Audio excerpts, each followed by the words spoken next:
Hello, bachcho. Let's read the question. The question says write an expression for potential energy of two charges Q1 and Q2 at R1 and R2 in uniform electric field E.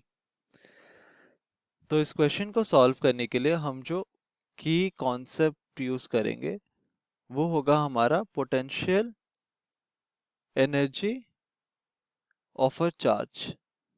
इसका क्या मतलब होता है, इसको हम यहाँ पर explain करते हैं कि लेट अस अज्यूम कि हमारे पास एक गिवन चार्ज है कैपिटल क्यू, और इस चार्ज के वजह से हमें पता है कि एक इलेक्ट्रिक फील्ड एग्जिस्ट करेगी, और ये इलेक्ट्रिक फील्ड जो होगा वो क्या होगा, ये यूनिफॉर्म इन नेचर होगा।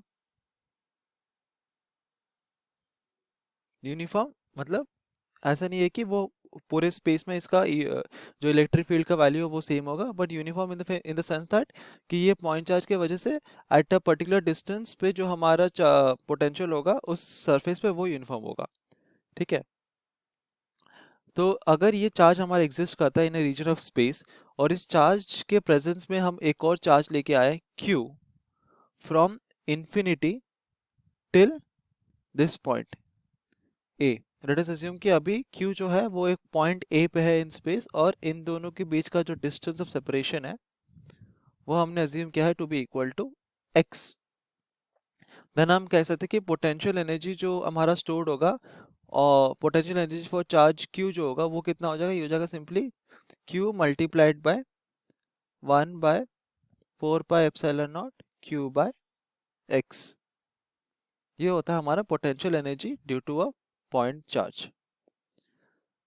तो इस कॉन्सेप्ट को हम यूज करेंगे टू फाइंड आउट कि हमारा पोटेंशियल एनर्जी सिस्टम के लिए, गिवन सिस्टम के लिए क्या होगा। तो सिस्टम में हमारे हमें क्या दिया गया है, हमारे पास एक, अगर ये हम लोग अज्यूम करें हमारा एक्स वाई प्लेन है, तो we have charge Q1 and Q2। Q1 का पोजीशन वेक्टर हमको दिया गया है R1 वेक्टर, Q2 का पोजीशन हमको दिया गया है R2 वेक्टर। तो लेट अस अज्यूम कि ये जो Q1 है, हम किसी एक Q1 और जो Q2 है, हम किसी एक अलग चार्ज के लिए, ठीक है, जैसे कि यहाँ पर हमारा जब हम Q चार्ज लेके आते हैं ना इन्फिनिटी से पॉइंट A तक, तो ये क्या होता है, एक अलग, एक एक्सटर्नल चार्ज के इलेक्ट्रिक फील्ड के प्रेजेंस में लेके आते हैं।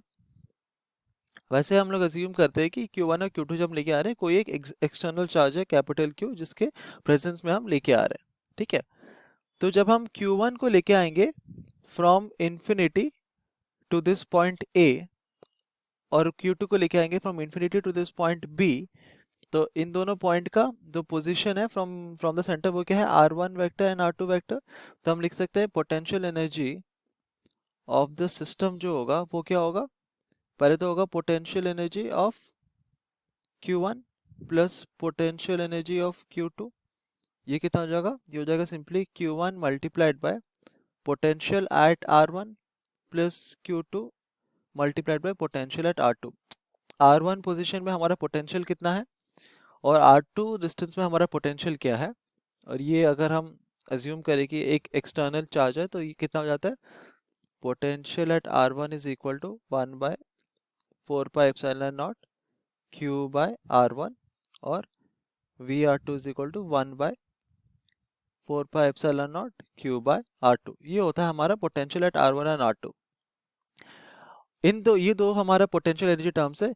इसके अलावा एक और हमारा पोटेंशियल एनर्जी टर्म एग्जिस्ट करेगा, क्यों, क्योंकि आफ्टर हमने Q1 चार्ज लेके हम उसको A पॉइंट पे लेके आ गए, जब हम Q2 चार्ज को लेके आते हैं ना, तब उसमें एक पोटेंशियल एनर्जी स्टोर्ड होता है due to this external charge Q, और एक पोटेंशियल एनर्जी स्टोर्ड होता है ड्यू टू दिस Q1।